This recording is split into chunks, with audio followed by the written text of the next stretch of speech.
spins are buzzing like hummingbird wings. It's nice to hear the trickle of the spring. The coyotes are singing and the elk are too. Yeah, it's never lonely at this altitude. No matter how crazy life gets, I can always hit reset. Come up here, clear my head. I know it's hard to understand why I'd want to live like a mountain man. Yeah, babe, I know it's hard on you, but I needed some altitude.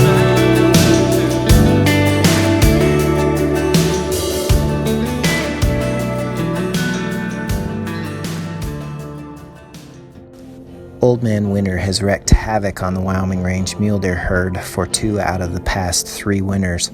Researchers from the Monteith Shop and University of Wyoming estimate that fawn mortality was near 100% in the winter of 2016-17 and 94% in 2018-19. Respectively, adult survival was estimated at 70% after the winter of 2016-17 and only a mere 65% after last winter. It is disheartening to think about this level of population decline over a 3-year period and the ramification it poses for overall herd health, sustainability, and opportunities for sportsmen in the future. Going into the 2019 hunting season, I knew that whole age classes of mule deer would be non-existent on the landscape, but also hypothesized that mature animals would be greatly affected by the drastic amount of winter kill. Although bleak, I hoped that with hard work and plenty of summer scouting, I could turn up a giant buck to hunt and put all my focus and efforts on. Starting my pre-season scouting a little earlier than usual, I was shocked at the low deer density and the poor health of the animals that I was seeing. I soon realized that my expectations of finding a giant were misguided, and my perspectives changed to just targeting any mature buck. Although I found several mature animals, none of them held my interest. For the first time since 2011, I found myself without a target buck. About this time, my good friend Kevin Stuckey approached me and asked if I would be willing to help him harvest his first high country Wyoming buck. I quickly agreed, knowing that my own selfish frustrations would soon disappear through helping someone else fulfill their dreams. Late August found Kevin and I on a scouting trip. We spent several hours hiking in the dark to our intended vantage. On the way in, Kevin told me that he had not harvested a mule deer in over a decade, and that he knew that he was cursed. The only thing I could do was smile in the dark, because I knew that with plenty of hard work and the magic that these mountains were capable of, it was only a matter of time before his curse would be broken. Just as the darkness gave way to the twilight, we started glassing up bucks.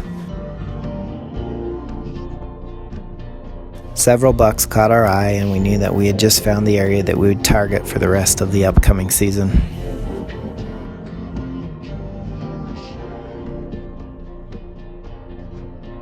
After managing conflicting schedules, we finally were able to make it out 2 weeks after the rifle opener. It was predicted to storm all night and then break mid-morning. I told Kevin that with the weather the way it was, that we had a great chance of relocating one of the bucks that we had pre-scouted. Again, he told me he was cursed, and all I could do was smile, because deep down I knew that today was the day to break the curse. Just as we had hoped, the weather broke mid-morning, and instantly we picked up the bucks only a mere 1,000 feet lower than we had seen them in August. Before we could get set up for the shot, all the bucks disappeared in the cover.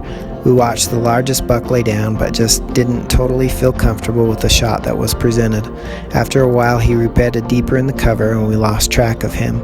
We decided to wait them out and slowly began working our way down the adjacent ridge, picking apart everything that we could see. After 4 grueling hours, the buck finally fed out.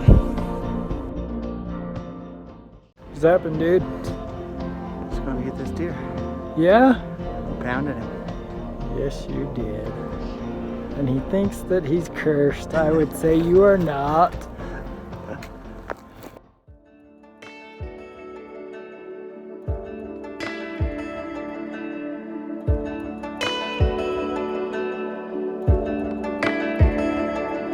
Well, the Big Dipper shining bright tonight. I'm way out of sight of my hometown lights, taking in a breath and the view. I was way overdue for some altitude.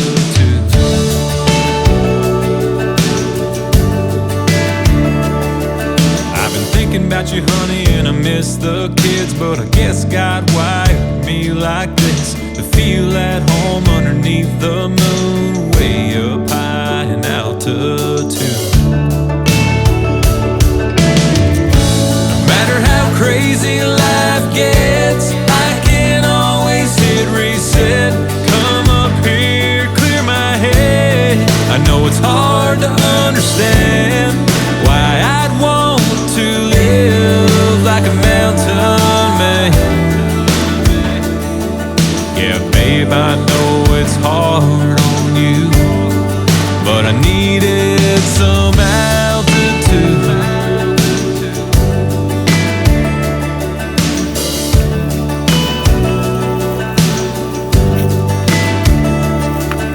The aspens are buzzing like hummingbird wings. It's nice to hear the trickle of the spring. The coyotes are singing and the elk are too. Yeah, it's never lonely at this altitude.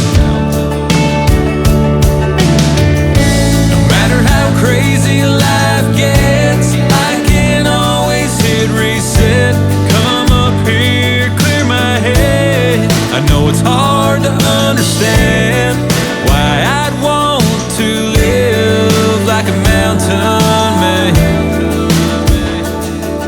Yeah, babe, I know it's hard on you, but I needed some altitude.